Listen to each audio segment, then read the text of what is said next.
curve did stay inverted for a longer time. What do you do then from an equities perspective? Because presumably that would be negative, but getting out of the market completely obviously has all kinds of risks. So what is the play?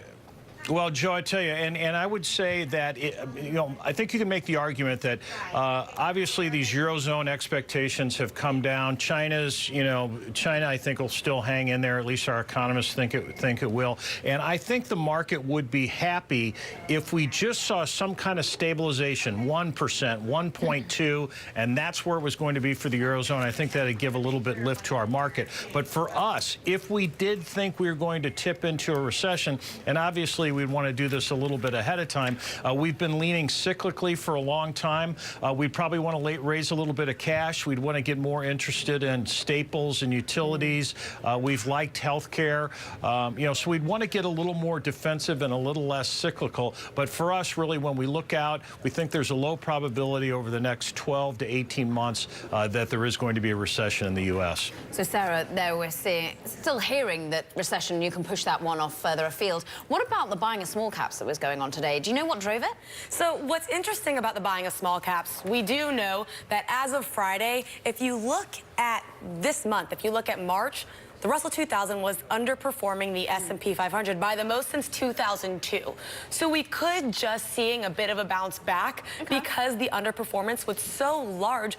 But it's pretty interesting because coming into today, there was a Nomura cross-asset strategist who actually put out a note saying that because of the intense selling we've seen, quants and CTAs are actually about to turn short. They were 50% long, and through today they were supposed to unload those positions, but clearly you look at the Russell 2000 up 50 basis points, and that wasn't quite the case. It's like, as you were saying, Joe, just this resiliency that we see in the market, despite Friday's sell-off that was significant. Only down 0.7% on the S&P 500. But we are below that 2,800 level once again.